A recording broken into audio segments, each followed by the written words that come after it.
Boa noite, amigos e amigas. Começa agora mais um Eco Conecta, um programa de entrevistas conduzido por mim, Aline Leite, que vai ao ar quinzenalmente, às quartas-feiras, às 18 horas, pelo @TV Metropolitana Piracicaba.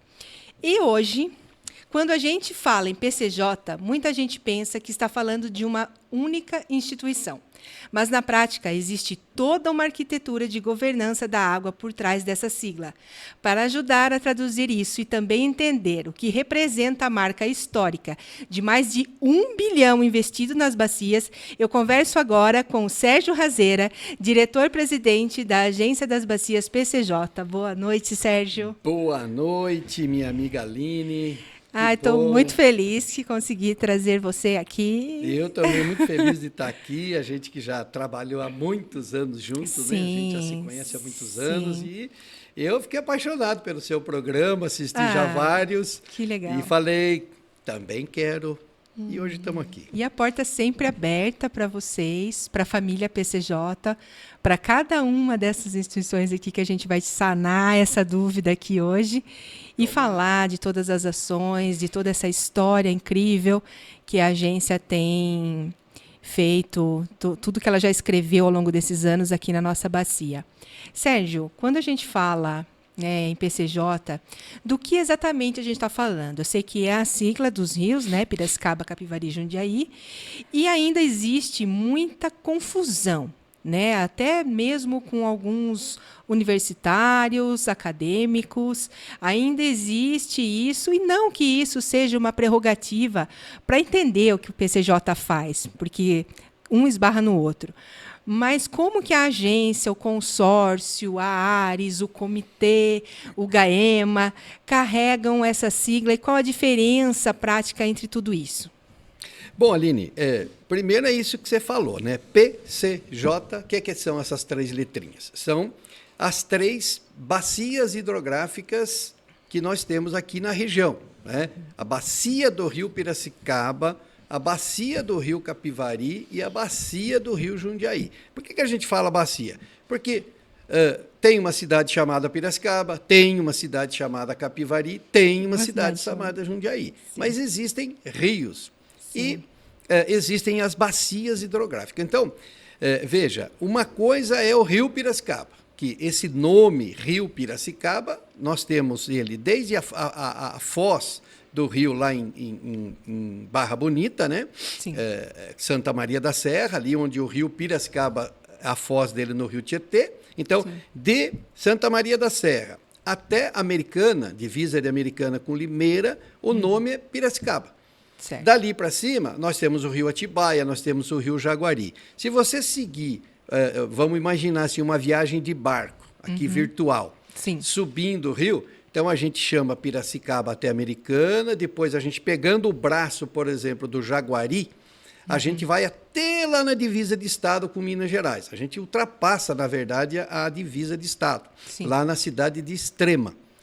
Ali na cidade de Extrema, chega um outro rio, chamado de Camanducaia Mineiro. Esse Camanducaia Mineiro, ele vai até na serra lá, no município de Sapucaí Mirim, mais exatamente no bairro de Juncal. É um bairro rural da cidade de Sapucaí Mirim, e ali é a nascente mais distante do rio Piracicaba. Entendi. Então, é lá que nascem as primeiras águas do rio Piracicaba. Então, nós temos as três bacias hidrográficas. Então, quando a gente fala bacias PCJ, nós estamos falando de uma área geográfica onde é a atuação dessas 5 entidades que eu falo que tem o sobrenome PCJ. Isso, uma boa então, definição. assim, do ponto de se a gente pegar historicamente falando, olhando para o tempo, a gente teve em 1989, nós tivemos a criação do primeiro dessas entidades, que é o Consórcio Intermunicipal. Certo. Né? Na época, o rio Piracicaba totalmente poluído, né? Final dos anos 80, começo dos anos 90, o rio nosso era um esgoto a céu aberto. Sim. A gente não conseguia ficar na beira do rio para tomar uma cerveja, para comer um peixe, ardia o nariz, ardia o olho. Então, não conseguia ficar na beira do rio. Então, isso movimentou a sociedade, cobrou do prefeito à época, o Zé Machado, Zé Machado se articulou com outros prefeitos da região e fundaram, então, o consórcio intermunicipal. Então, esse foi, a gente fala que é a nave-mãe.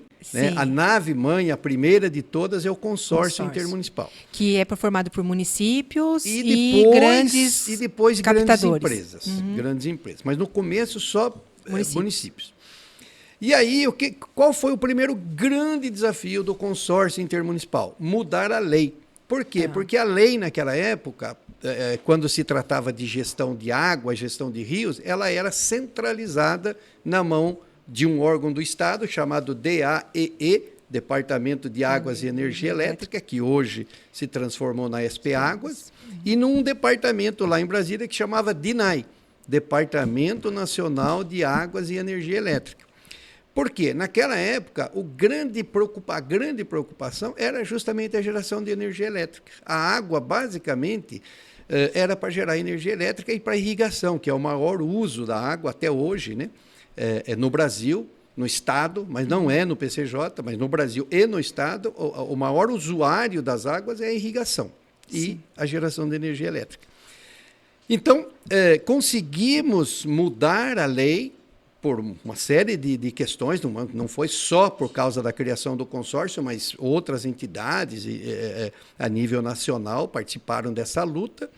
Mudamos a lei aqui em São Paulo em 1991, né, com a Lei 7663, e depois mudamos a lei no Brasil em 1997, com a Lei 9433. Isso foi um trabalho muito bonito, muito lindo do consórcio, e, né, eu estava nessa época trabalhando no DAE, participei ativamente disso. Uma vez mudada a lei, aí a lei previu a criação de comitês de bacias. Certo. E o comitê da bacia, então, ele é um pouco mais abrangente. Aí, todos os usuários podem participar, devem participar desse comitê. Então, você tem o usuário agrícola, você tem o usuário da indústria, você tem o usuário de turismo, você tem todos os tipos de usos, o saneamento, né, as prefeituras, as empresas de saneamento, você tem as universidades, você tem as organizações ambientalistas. Então, as associações técnicas, como a Associação dos Engenheiros e Arquitetos, a OAB, todas essas instituições que têm alguma relação com a gestão ou com a água, ela pode e deve participar. Então, hoje, no comitê, são mais de 700 pessoas que participam, porque nós temos 11 câmaras técnicas, mas no plenário são 115 pessoas. 115 pessoas que representam organizações, indústrias, irrigantes, tudo isso que eu falei aqui. Então, esse é o Comitê da Bacia. E o Comitê da Bacia, ele planeja. E ele não tem um lugar físico. Ele não tem sede, ele não tem CNPJ, ele não contrata pessoas, ele é uma reunião. Só que é uma reunião importantíssima, porque essa reunião toma decisões. Decisões de planejamento. Então, quais são os problemas dos rios, né? Onde estão os problemas? Que tipo de problema? Quem tem que resolver o problema? Quanto custa para resolver o problema? Que técnica, que tecnologia tem que usar? Tudo isso é discutido, planejado com técnicos de todos os... Né? Aí tem universidades, você tem técnicos de todas as áreas. E é por isso que a gente aprende muito. Eu que sou economista, né? A gente aprende muito. Eu falo que é uma família onde a gente faz um network e você tem para quem recorrer em todas as áreas. Em todas as áreas, exatamente. Isso é muito legal. Estou com um problema legal, que não estou entendendo essa coisa da lei. Tem gente lá que entende de lei, de tratamento de esgoto, de tratamento de resíduo, tem tudo. E o legal é que para assessorar o comitê tem a Secretaria Executiva que está na agência. Isso. E aí veio, então, depois que criou o comitê, que o comitê discutiu, que o comitê planejou, aí... E o comitê tomou uma decisão importante que está prevista na lei, que é ter a cobrança pelo uso da água.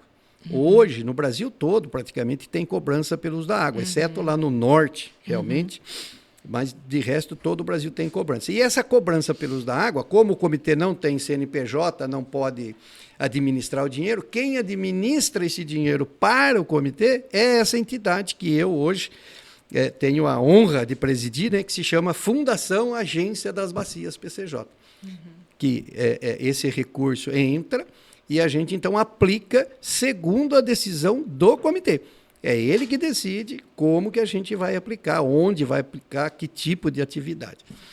Então, isso tudo. E andando um pouquinho mais para a gente chegar na Agência Reguladora de Saneamento, que é a ARES PCJ, também saiu lá de dentro do consórcio intermunicipal. O comitê e a nossa agência da bacia saíram lá de dentro do comitê. Eu fui funcionário do consórcio, saíram do consórcio. E a ARES também, os prefeitos, que não eram das cidades que não eram operadas pela Sabesp, eles resolveram criar uma entidade que é uma entidade fiscalizadora para verificar a qualidade da água que está dentro da casa das pessoas.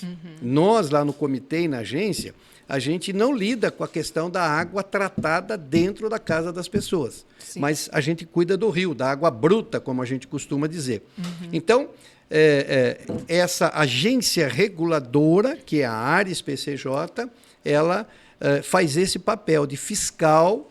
A distribuição. Né, da distribuição da água tratada. Se está indo bem, se está tendo perda, se a água é boa, de boa qualidade, se não é. Sim. Então, ela cuida das questões de tarifa, né? Tudo isso é agência reguladora. Sim. E a gente tem uma boa relação, claro. Né? Sim. Tem uma boa relação. O consórcio intermunicipal é que, ao longo do tempo, ele foi mudando um pouquinho a sua cara, o seu jeitão de atuar.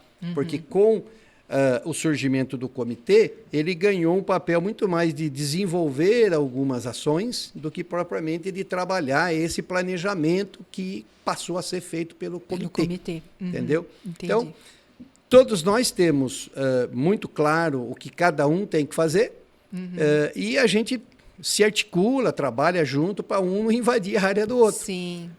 E aí, por fim, veio quem? O GAEMA PCJ, que é o Ministério Público do Estado de São Paulo, que também atua por região. Então, a atuação do GAEMA são procurador de Estado, né? Promotor público do Estado, que trabalha exclusivamente com um tema. E, nesse caso, é meio ambiente. Sim. Eles não trabalham com... Né? Eles não ficam lá no fórum atendendo várias demandas, né? Criança, adolescente e tal. Eles trabalham só com o GAEMA, só com o meio ambiente, desculpe, por isso que chama GAEMA, né? É um grupo especial de meio ambiente. Sim. Então é bacana, cada um dentro da sua atividade e dentro das suas prerrogativas legais. E é muito legal ter o Ministério Público junto, né, Sérgio? Porque geralmente o pessoal fala, Ministério Público se arrepia, tem medo. E não, nesse caso eles vêm para fiscalizar, para ver o que está acontecendo, mas eles dão um peso a mais na força jurídica que eles têm também, não é? Claro, isso é fundamental. Nós, assim... trabalhamos muito juntos, ontem à noite mesmo estávamos juntos e tal, e trabalhamos muito junto com eles, né? Porque é o que você falou, eles têm um papel fundamental de fiscalizar, né? Em nome do público, do cidadão, né? É papel deles fiscalizar, e aí eles têm poder de polícia, poder de mover ação, né? Não tem poder de prender, mas tem poder de mover uma ação contra agentes, né? Então tem um papel fundamental nessa nossa gestão de recursos hídricos. Integrada. Né? Sérgio, o que você atribui que a governança das bacias PCJ é frequentemente citada como uma das mais estruturadas do país? Né? Você atribui isso à idade que ela tem, a tudo que ela já passou, por ter sido precursora. Fala um pouquinho sobre isso para a gente. Essa é a coisa mais gostosa para falar, porque realmente a gente acha, hoje, a gente tem uma relação muito tranquila, né, quando a gente reúne, porque você imagina o seguinte, reunir 100 pessoas, um que quer derrubar todas as árvores, assim, estou aqui dando um exagero, né, na minha fala, mas gente que quer derrubar todas as árvores e plantar e fazer coisas.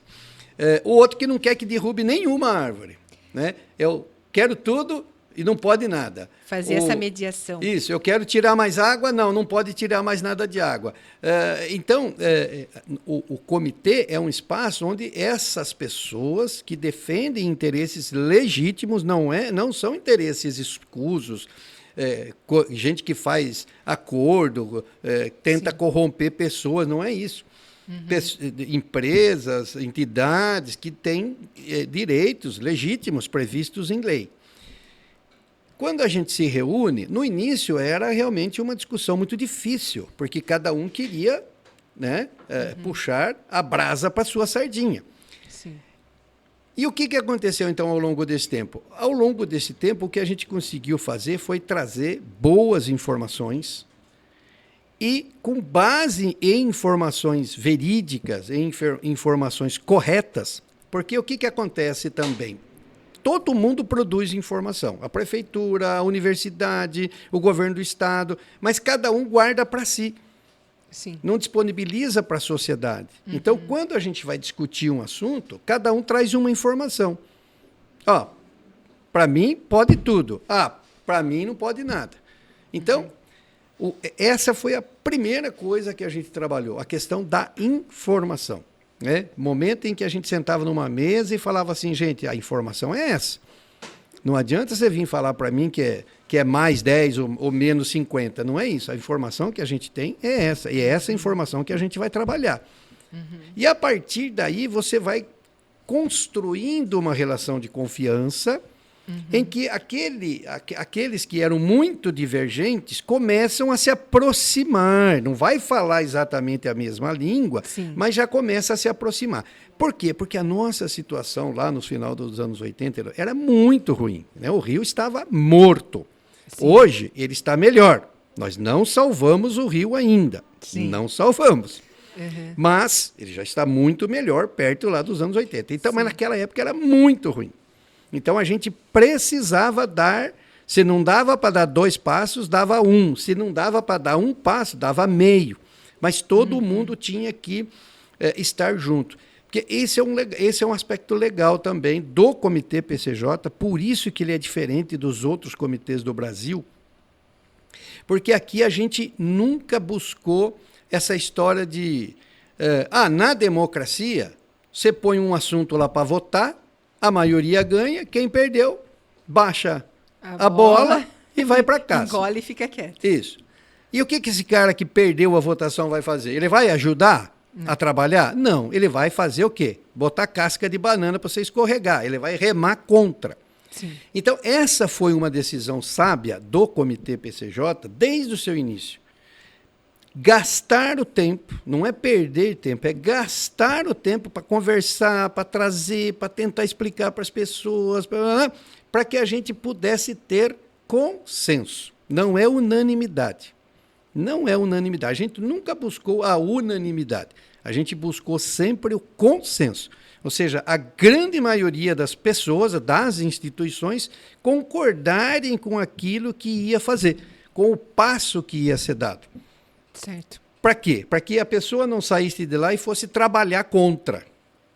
Porque não dava tempo para ficar discutindo, entendeu? Não dava tempo, assim, de tomar uma decisão e as pessoas não ajudarem a construir aquela solução.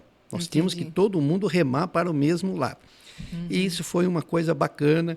É um grande diferencial que tem hoje no nosso modelo de governança, como a gente costuma dizer, né?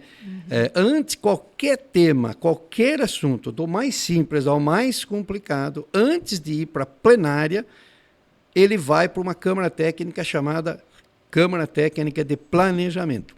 E ali a gente gasta o tempo necessário, às vezes 2 anos, né? Não é? Não é? Sim. Temas assim difíceis como cobrança pelo uso da água, a renovação da outorga do Cantareira, que são temas muito espinhosos, não são fáceis. Sim. A gente discute ali, né? Gasta o tempo ali para poder levar uma decisão para plenário já dentro desse consenso que eu estou dizendo para você. Isso foi uma coisa muito acertada, isso é muito bacana. A gente não vê muito isso nos outros comitês, muito embora os comitês também tenham sempre suas decisões, sua maneira. Estou dizendo que a única forma correta é essa. Não existe, cada um tem o seu. Você imagine o Brasil, né? Você imagine o Comitê do São Francisco, por exemplo, que tem 7 estados, não sei, com 1.000 e tantos municípios, né? meio Brasil. Reunir todo mundo. Isso. Né? Então, não estou dizendo que nós somos o único bonitão, aí o certo. Não é isso. É que para nós isso funcionou muito bem. Isso está muito certo. Né? Essa discussão muito pautada na técnica e na busca do consenso. Então, esse é o nosso grande diferencial. Entendi. E, Sérgio, se você tivesse que resumir a trajetória da agência em alguns marcos, quais seriam eles? Olha, Aline, eu parei para pensar sobre isso recentemente, e é difícil dizer, porque a agência mesmo, nesse formato de fundação, nós estamos indo para 16 anos, né? A gente passou a existir nesse formato jurídico de fundação em 2010, tá? Antes disso, era o consórcio intermunicipal que fazia esse papel de agência que a gente faz hoje. E desde final de 2005, mais precisamente começo de 2006, que quando foi implantada a cobrança pelos DAGO. Então, 2006 a 2026, fazem 20 anos. Então, mas assim, confundindo um pouco entre os marcos aqui para a agência, para o próprio comitê, eu diria o seguinte, sem dúvida nenhuma, a discussão sobre plano de bacias é um marco, assim, uma referência muito grande, porque é ali que você passa a conhecer realmente essa área geográfica, né, que tem 76 municípios, que hoje tem 6 milhões de pessoas, que é o terceiro parque industrial do Brasil. Tem 3 regiões metropolitanas, né, Jundiaí, Campinas e Piracicaba. Então, né, tem um sistema Cantareira que leva água para abastecer metade da região metropolitana de São Paulo. Sim. Então, essa complicação, apesar de ser uma bacia muito pequena, perto das bacias hidrográficas do Brasil, é muito pequena, né? 15 mil quilômetros quadrados. Mas tem complicações muito fortes, né? A gestão de recursos hídricos aqui na bacia, a gente fala, Alexandre Vilela, ele fala assim, que é na segunda casa decimal, diferentemente de qualquer outra região do Brasil, né? Onde tem muito mais água. Sim. Então, discutir o plano é impressionante, é muito bom, você aprende, você tem uma visão dessa área geográfica toda. Outro marco referencial sem dúvida nenhuma, foi a cobrança pelos DAGO. Porque é aquilo. Nós vamos inventar mais um imposto. Lá em 2006, as pessoas falavam assim, isso é mais um imposto. Esse dinheiro não vai voltar, esse dinheiro não vai, né? E a gente falava, não, gente, isso aqui não é um imposto, isso aqui, o comitê vai decidir onde aplicar. Então, e foi difícil para as pessoas, especialmente quem ia pagar, né, as indústrias, os irrigantes nem tanto, mas o saneamento, né? Essas pessoas ficavam assim, mas vai cobrar? E o cidadão vai pagar? A cobrança pelo vai repassar? Isso, vai repassar? Claro que vai repassar. Tudo é repassado para o cidadão, né? Eu aprendi isso na economia, que tudo quem paga somos nós. Você só vai pagar como contribuinte, se for feito por um ente público, então você paga como contribuinte. Ou como consumidor, quando você paga para uma indústria, né, privada. Sim. Não é? Então, quem paga somos nós. Sim. Tudo. Então, não existe almoço grátis. Não existe almoço grátis, com certeza. Né? Então, cobrança pelos da água, quando a gente fala disso, então é um outro tema bastante interessante, você aprende muito, né? Você tem que convencer, né? Você tem que ter argumentos para convencer. Sim. E depois teve outros temas aí que são marcos na nossa história, a outorga do Cantareira, a primeira renovação da outorga do Cantareira, foi lá em 2004. Depois nós já tivemos mais uma. O sistema de monitoramento que a gente tem hoje. Hoje você acessa a informação do rio, você quer saber quanta água está passando lá em Bragança Paulista, você tem como saber as online. Telemétricas, né? Aqui no Rio Piracicaba, no Rio Corumbataí, se você quer saber quanta água está passando lá na captação de água do SEMAI, hoje online você consegue. E nós estamos agora, junto com a CETESB, investindo nas estações automáticas de qualidade. Nós já temos 4 aqui na Bacia PCJ, 2 delas, inclusive, aqui uma no Monte Alegre e outra lá no Tanquã. E agora vamos botar mais 4 entre o Monte Alegre e a barragem de Americana. Já está nesse pé. Eu lembro que quando eu trabalhei na sala de situação, em 2016, eu acompanhava a CTMH, né, a Câmara Técnica de Monitoramento Hidrológico, e a Rural. E falava-se, ia lá o pessoal da qualidade, da CTS, falava isso. Quando que eu ia imaginar que já... Não, hoje né? é um sistema que chama Sinqua, com M, Sinqua, S-I-M-Q-U-A, Sinqua. Você já tem várias estações no estado, mas aqui no PCJ são 4. E nós vamos colocar mais 4 agora, inclusive por conta dos problemas daquele crime ambiental, né? Porque não foi desastre, foi um crime ambiental com aquelas mortandades de peixe. Então nós vamos colocar, por conta do diagnóstico, né? Sim. Que a Bluestone e outras empresas trouxe aqui fazem, já no programa, né? a gente quer, eu falo que esse trecho de rio é o trecho de rio mais vigiado do Brasil. Sim. Né? Porque todos os dias, 200, 300 mil pessoas cruzam o rio todos os dias, pelo menos umas 2 vezes por dia. Eu faço 4 vezes. Né? Eu que moro na Vila Resende, faço 4 vezes. Então, a gente olha para o rio. Você olha para o rio todos os dias. Então, isso é uma referência muito grande. Então, esses são os marcos assim na história, nesses 30 anos, né, que a gente está trabalhando com gestão. E esse Sinqua, e também o SIDEC-R. SIDEC-R. Ele ocorre isso em algumas outras bacias, ou a gente também foi precursor aqui também? Nós fomos precursores. Hoje, a CETESB com o Sinqua está levando isso para outras bacias, tá? Está levando também. Mas nós fomos precursores disso tudo. O SIDEC-R, que ainda não está do jeito que a gente quer, mas vai chegar lá, né?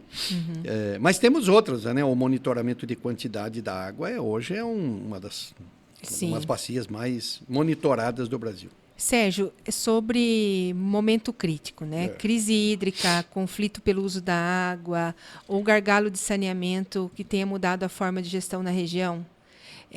A crise hídrica, ela conduz a forma com que o comitê trabalha ou não? Olha, o comitê, basicamente, ele tem essa função, né? De ter essa preocupação de ter água para abastecimento público. Essa é a primeira, está na lei, né? Que a prioridade de uso para a água dos rios, de uma nascente, de uma represa, qualquer que seja ela, a água é pública. A prioridade número 1 é abastecimento humano e dessedentação de animais. É assim que está escrito na lei. Então, a nossa região vive, ela, por uma questão natural, ela já tem, né, não só a nossa região, mas o Sudeste brasileiro todo, ele tem essa sazonalidade. 6 meses do ano chove, ou chovia, com uma certa regularidade, e 6 meses do ano chovia, mas chovia menos. Sim. Né? Então, ao longo de 20 e tantos anos, a gente meio que aprendeu a administrar esses 6 meses. 6 meses mais chuvosos, 6 meses menos chuvosos. Só que a tal da mudança climática bagunçou tudo isso. Sim. Né? Então, hoje, no período da chuva, chove, às vezes, tudo num dia só. Sim. Às vezes, num bairro só. E no outro bairro da cidade nem chove. Então, a forma como a chuva cai hoje na nossa bacia e no mundo, né, mudou por conta das mudanças climáticas. E isso traz novas estratégias para você fazer uma boa gestão. Né? Porque hoje, esses reservatórios, essas barragens, a gente guarda a água no período chuvoso e depois vai liberando no período seco, para cumprir essa... né, prioridade número 1, que é abastecimento das pessoas. Sim. Claro, nós estamos, como eu falei, no 3º parque industrial do Brasil. 7% do PIB nacional é produzido aqui nessa região. E a gente precisa de água para isso, precisa de água para irrigação. A gente tem irrigação aqui na bacia, é o 3º uso mais importante da nossa região, mas a gente tem, né, bastante coisa irrigada aqui. Cana e outros alimentos aí, né? Então, a dificuldade quando a gente fala em crise é justamente para isso, porque a gente, quando não tem água para todo mundo, a gente precisa fazer a coisa né, bem pensada, bem equilibrada, para não faltar demais para um e o outro ter... né? Porque normalmente é assim, eu cheguei primeiro, eu pego e acabou. Não, Sim, não é bem assim que funciona. Né? Então, Sim. por isso que a gestão, antes de haver uma gestão descentralizada e participativa, era mais ou menos assim. Eu cheguei, eu tenho direito, eu quero e acabou. Sim. Tiro e ponto e acabou. Sim. Hoje não é mais assim. Sim. Hoje a gente negocia. Opa, peraí, Sanasa, lá em Campinas, você tem direito a 4, mas não tem 4 e mais 3 e mais 2 e mais 1 para os outros que estão abaixo. Então você não vai pegar 4, você vai pegar 3. Sim. Ah, mas o que eu faço com a minha população? Pensa, veja se você não está em muito desperdício na sua rede. Perda. Isso. Né? Então, aí os municípios, os serviços municipais, eles foram ao longo desses 30 anos se adaptando, melhorando as suas gestões. Né? Tem muita falha ainda, mas a gente já melhorou muito, perto do que era lá 30 anos. Sim. Então, por isso que a gente fala que a gente tem bons resultados, porque o tempo foi fazendo tudo isso acontecer. Então, quando a gente fala em crise, a gente fala em saneamento, né? Especialmente em saneamento básico. Por quê?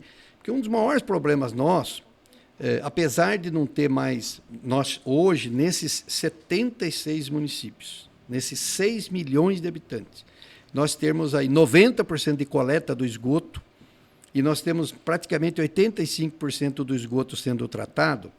Na época da estiagem, isso que falta ainda causa muito problema. O rio Piracicaba ainda fica muito ruim ainda na época da estiagem, quando a vazão está 13 mil litros, 15 mil litros, né? 15 metros, 18 metros, 20 metros, e isso ainda causa muitos problemas.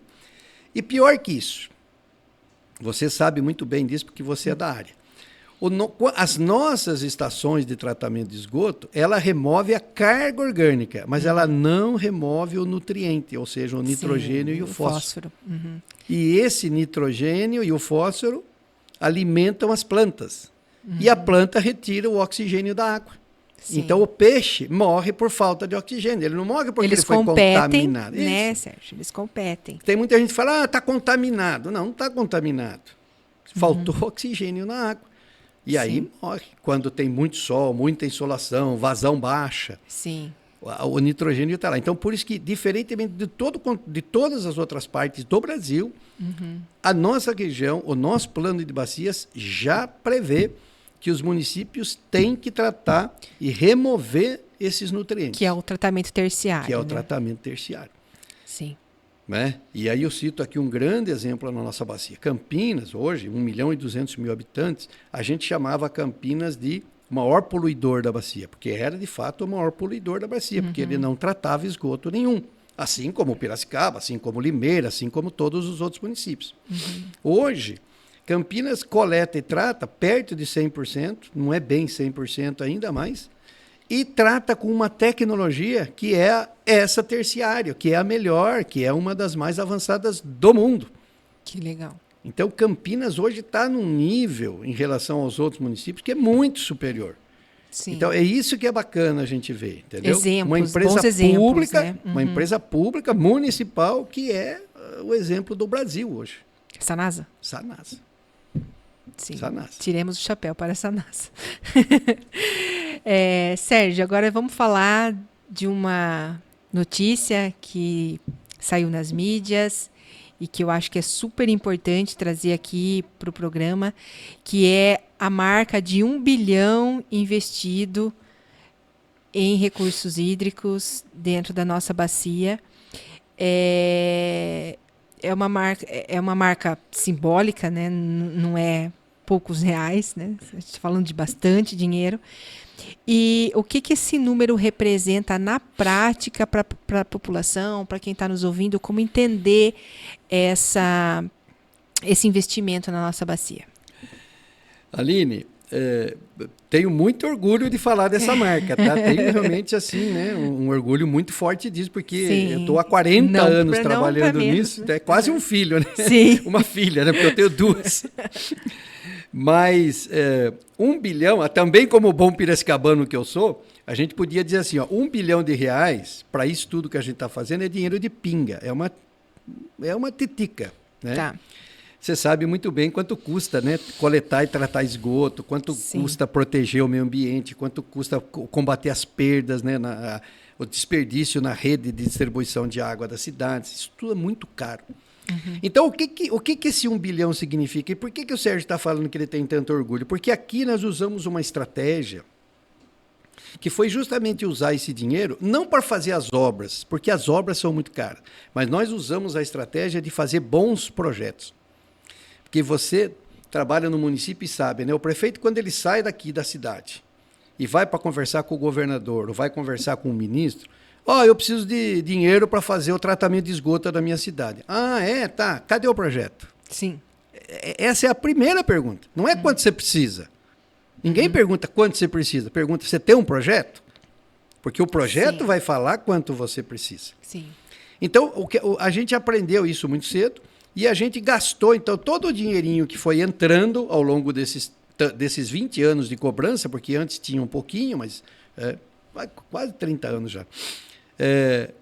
A gente foi fazendo isso. Município, pega esse dinheiro aqui e faz um bom projeto. Porque os municípios, a maioria deles, hoje é um pouquinho diferente. Hoje, os grandes municípios, os médios municípios, hoje tem um engenheiro, tem gente lá capacitada para fazer um projeto.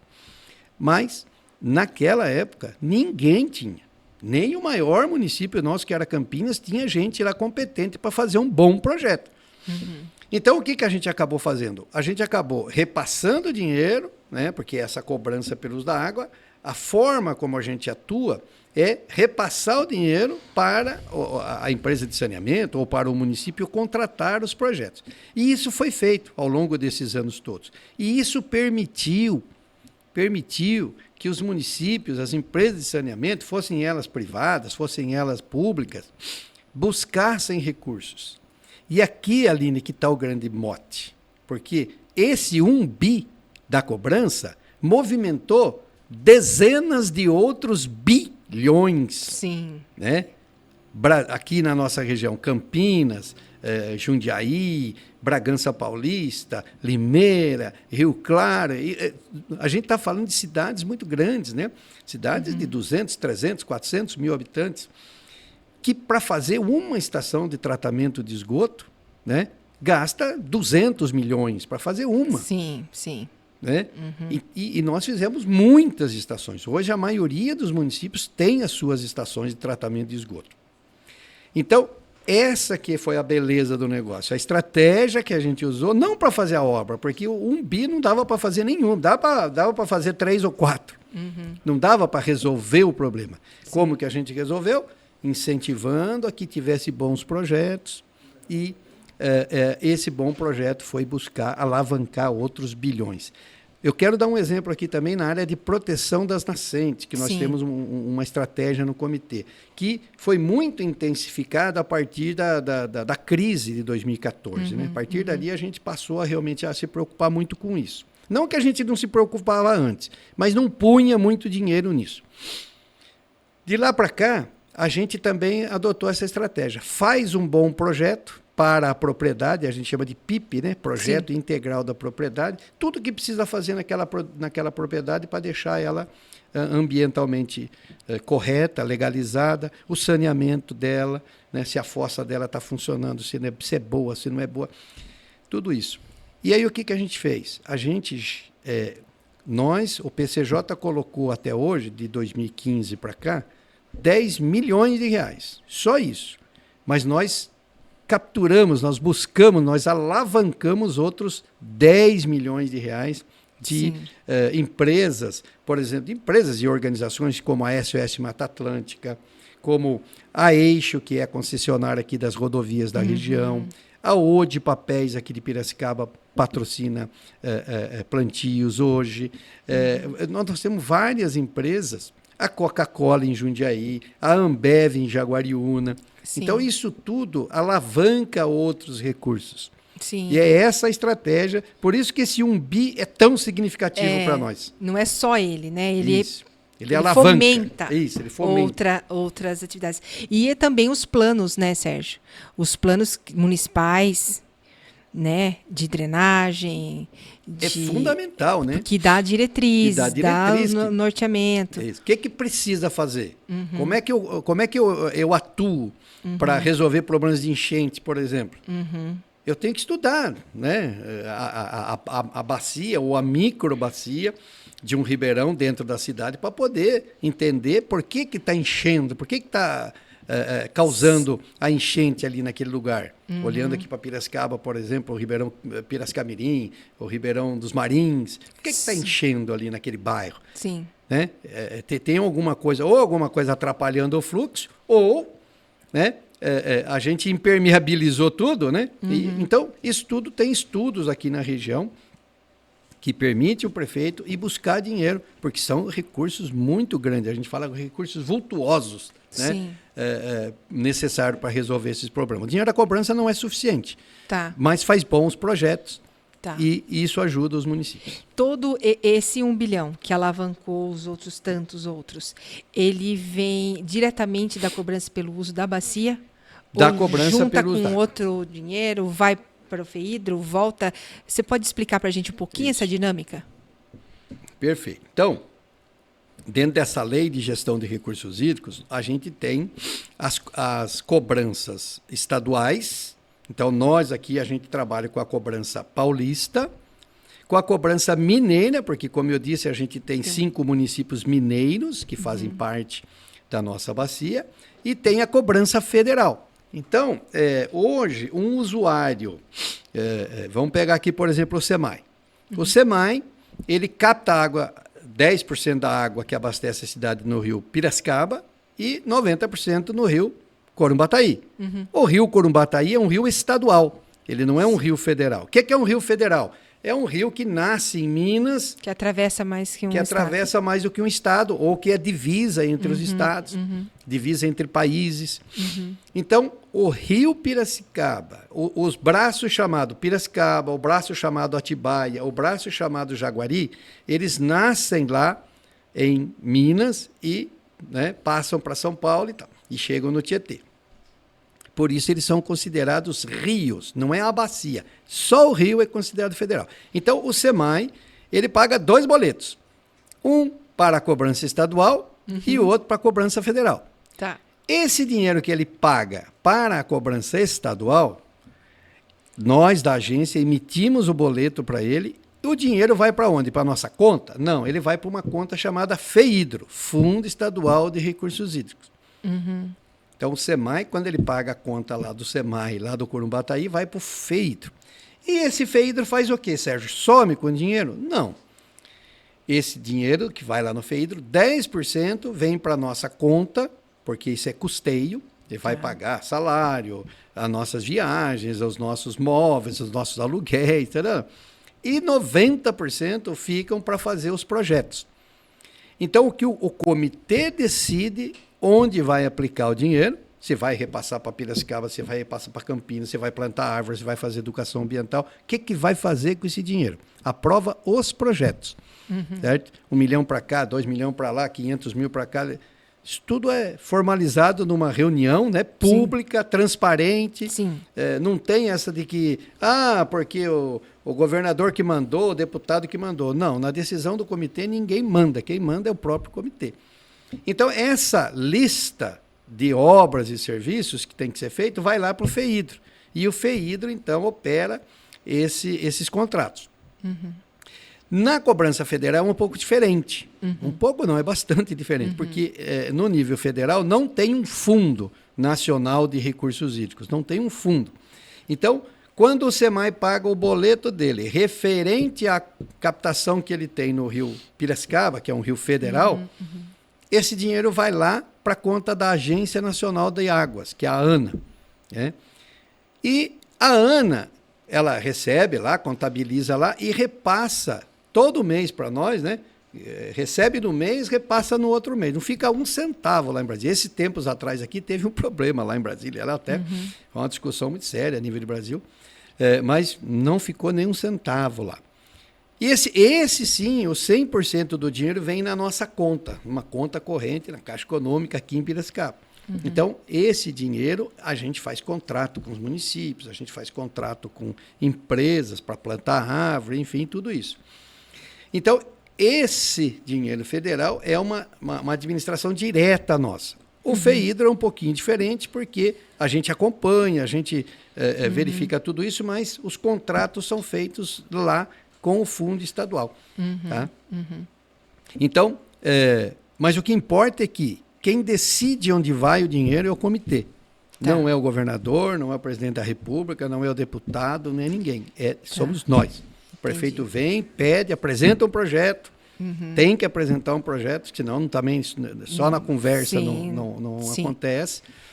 E aí essas coisas são repassadas, contratadas, e aí tem a fiscalização do Tribunal de Contas, fiscalização de uma série de...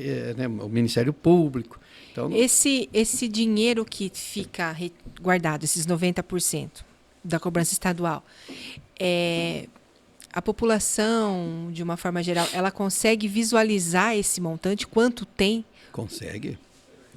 Você tem mais ou menos de cabeça, por alto, quanto existe em caixa para ser gasto e usado esse dinheiro como fomento? Veja, eu posso dizer isso tanto do FEHIDRA quanto do federal. No federal, que a administração é nossa, sim. Começamos a cobrança federal em 2006 e agora nós estamos em 2026. São 20 anos de arrecadação. Sim. Desses 20 anos de arrecadação, que foram mais de 400 milhões de reais, nós já contratamos mais de 90% do dinheiro. Tá. Mais de 90% já foi contratado. E mais de 85% já foi desembolsado. Tá. Ou seja, na conta mesmo fica muito pouco dinheiro. Fica muito pouco dinheiro. Tá. No FEHIDRA é um pouco diferente, porque o FEHIDRA tem uma burocracia um pouco maior do que a nossa aqui no federal. O FEHIDRA é um pouco mais burocrático. Demora um pouco mais de tempo para sair do caixa. Mas o contratado... Eu posso garantir para você que tem mais de 90% também, até mais, contratado. Desembolsado é um pouco menos, porque daí é um pouco mais lento o desembolso no FEHIDRA. Tem um pouquinho mais de burocracia do que o federal. Tá? Então, mas é muito próximo de 90% já contratado, já dito onde vai ser aplicado aquele dinheiro através de um contrato, não é só através de uma promessa. É contrato já que está... sendo viabilizado, né? Às vezes porque precisa fazer licitação, porque precisa acompanhar a obra, enfim, às vezes demora 2 anos, 3 anos para você desembolsar. Entendi. Mas contratar, nós estamos perto do 100%, 90 e tantos por cento. Entendi. E tudo isso pode ser acompanhado pela internet. Sim. Né? Tanto no FEHIDRA, Fundo Estadual de Recursos Hídricos, lá tem os sites, lá, os BIs da vida, lá, né? Os Power BIs da vida. Né? Sim. E aqui na agência PCJ também. Você pode acompanhar isso aqui online, entrando na nossa página e vendo isso. Perfeito. Sérgio, falando agora de prioridade e futuro, né? No cenário atual, o maior desafio das bacias está em ampliar a infraestrutura ou em tornar a gestão mais eficiente, especialmente em temas como perdas, reuso e segurança hídrica.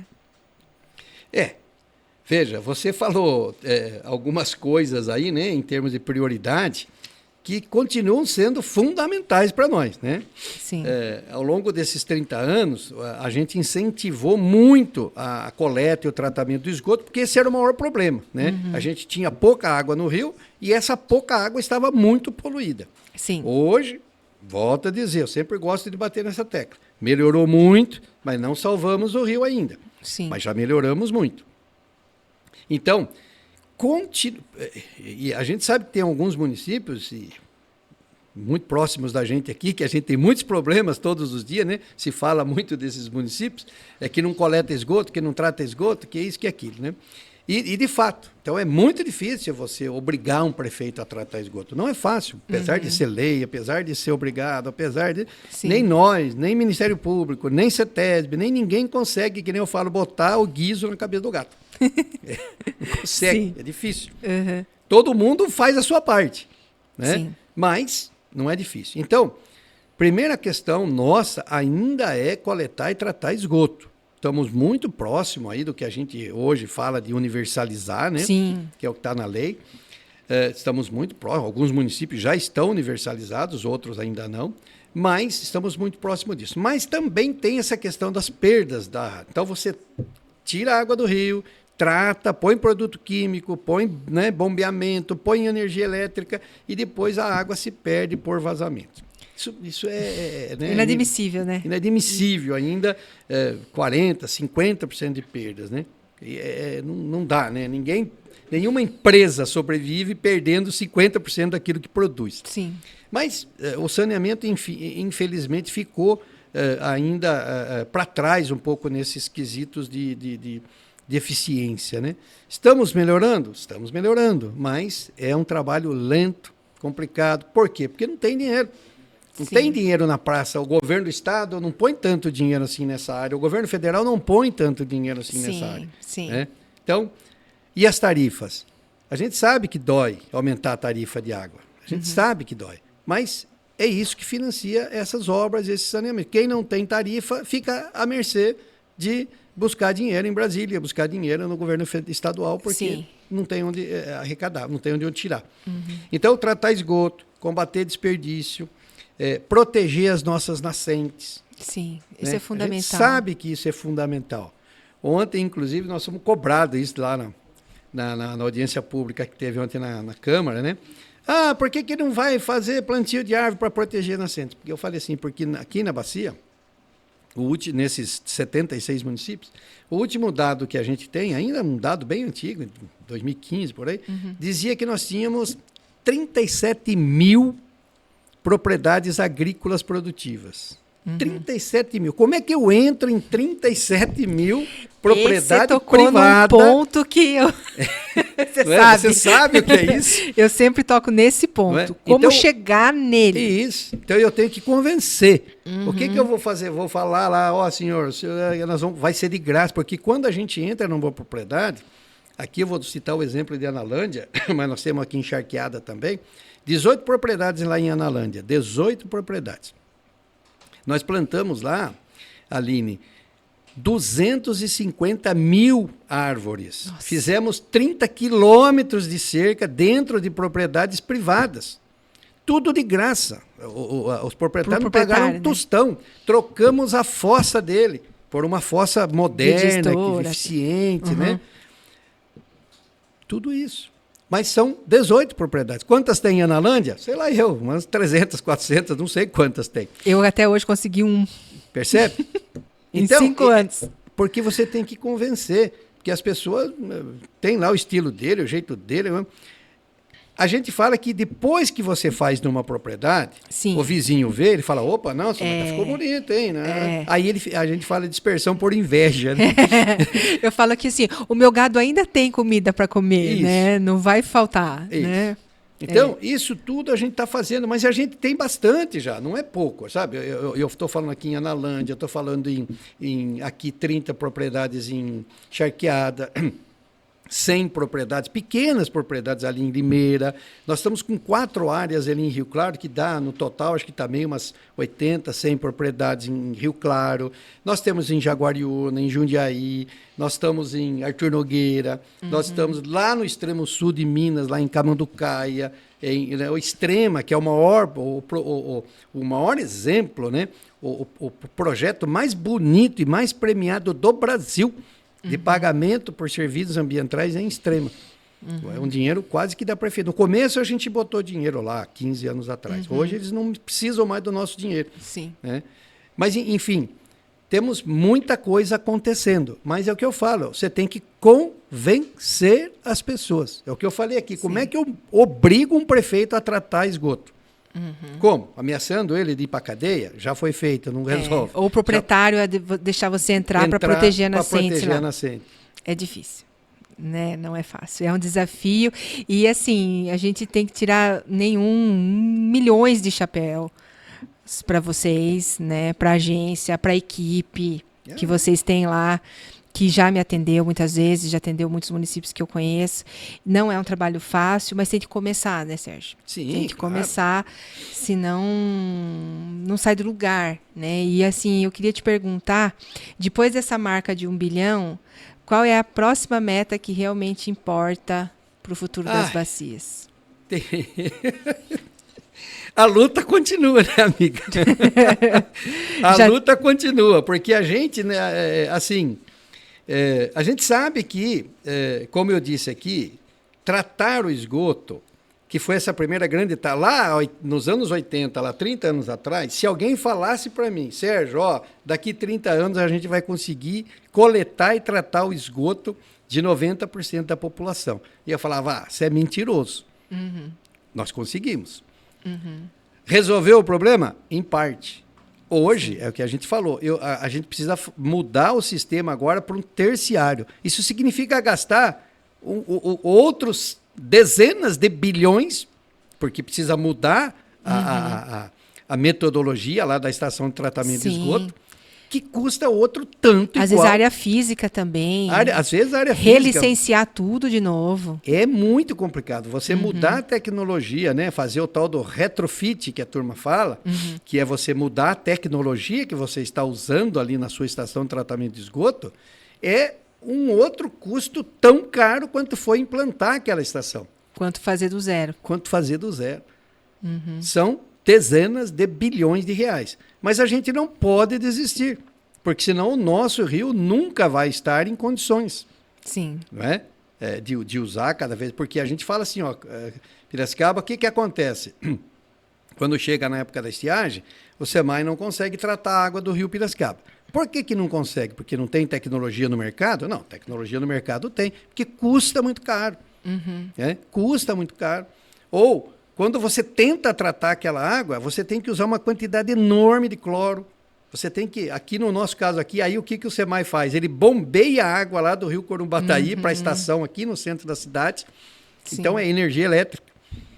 Esse pessoal não... Então aí o custo disso aumenta muito. Mas não é que não dá para... É possível, a engenharia permite? Permite. Nós fomos recentemente visitar uma estação que já tem Campinas também, porque isso que eu cito sempre Campinas, mas nós fomos visitar uma estação de tratamento de água da Sabesp que usa essa tecnologia moderna que se chama membrana ultrafiltrante. Essa membrana, ela é top de linha. Tira até os fármacos, esse que a reportagem aqui mostrou esses dias, né? Que é um problema aí de hormônios e remédios que tem na água bruta. A membrana tira. Só que quanto custa? Tudo dá. Depende do que você quer investir. Exato. Não é? O estado da Califórnia, nos Estados Unidos, sobrevive com água de reuso. O que é água de reuso? É a estação de tratamento de esgoto. Sim. Né? Tinha uma propaganda aqui na cidade há alguns anos atrás que falava, né? O que é o esgoto? 99% água e 1% resíduo. Sim. Se você tratar, ela vira água de novo. Né? Na estação orbital lá na Lua, o xixi vira água para beber depois. Israel, que é mais... Israel, né? Aí trata a água do mar. Sim. Então, mas o exemplo mais forte é Califórnia. Califórnia, toda a água de esgoto vira água potável. E é perfeitamente normal, tecnicamente. Você vai lá, laboratório, tudo. Não tem absolutamente... O nosso rio hoje, ele é um esgoto, né?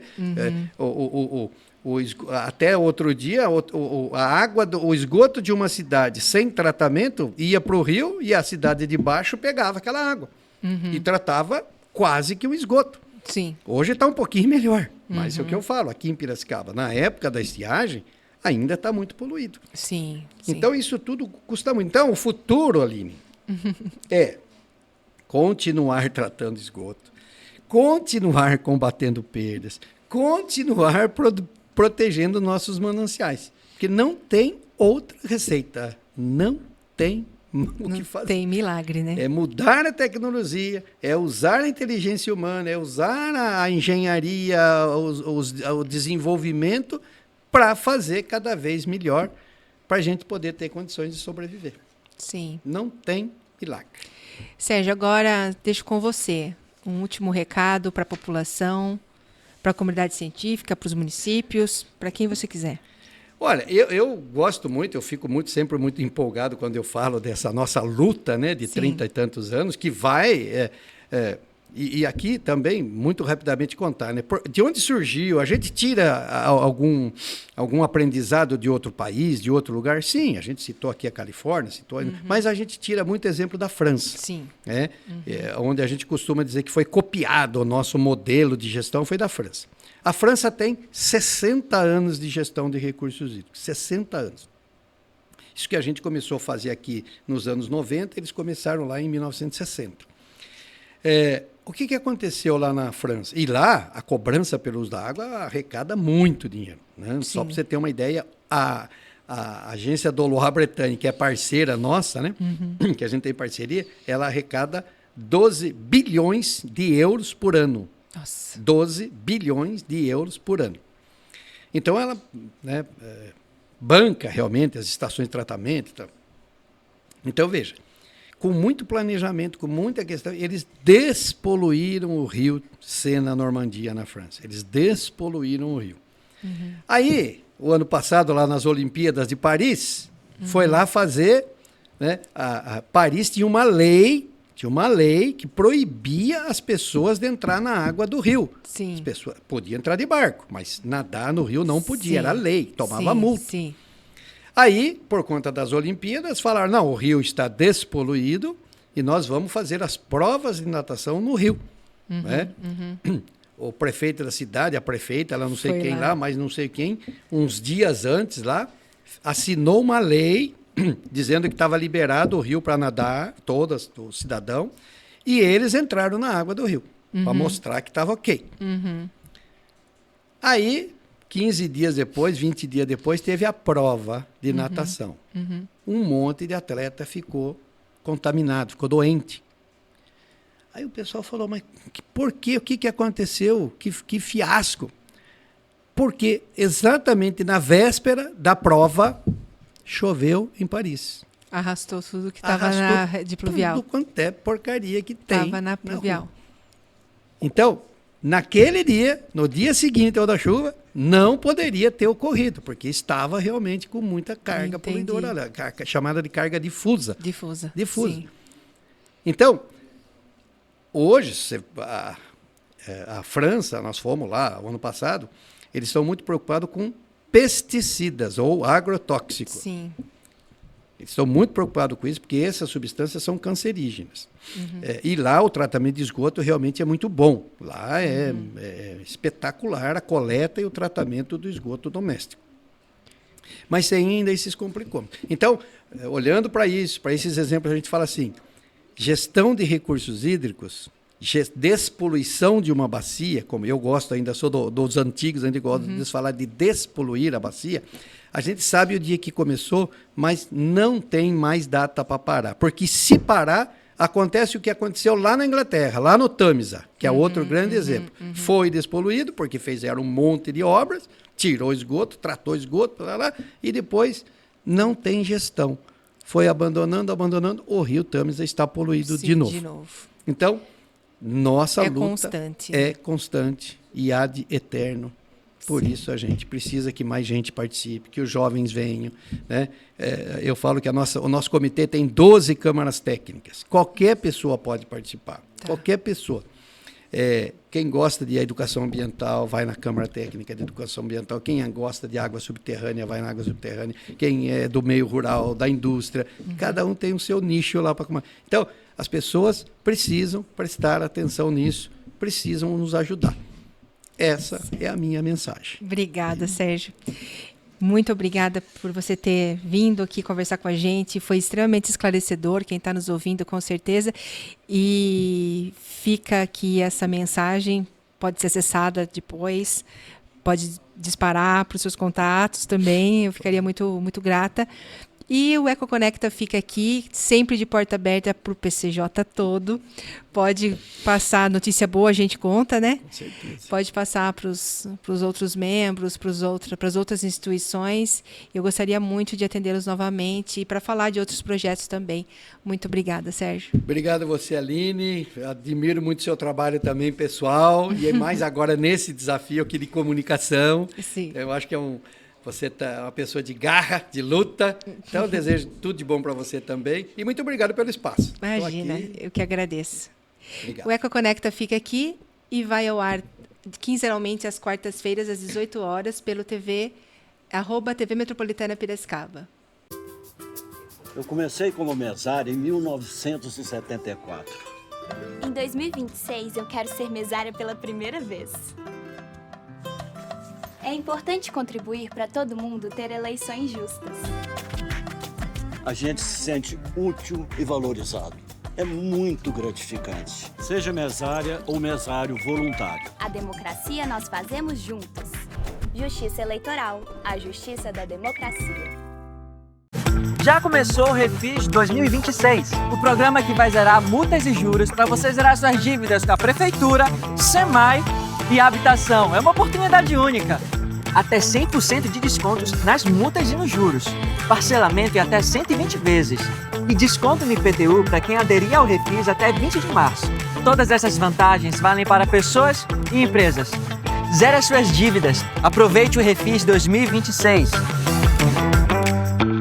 Empreender é construir caminhos todos os dias e ninguém precisa fazer isso sozinho.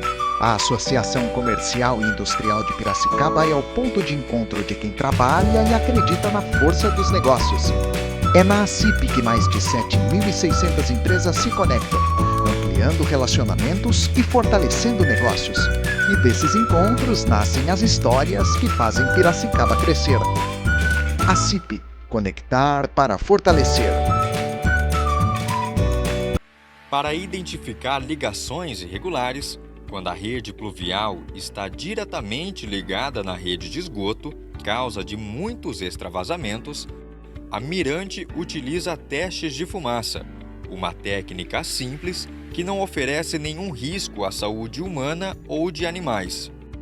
Técnicos inserem uma máquina geradora de fumaça na rede de esgoto e, se houver alguma ligação irregular, a fumaça aparecerá em pontos inesperados, como ralos, calhas, caixas de inspeção e galerias de águas pluviais. É a Mirante, trabalhando por você.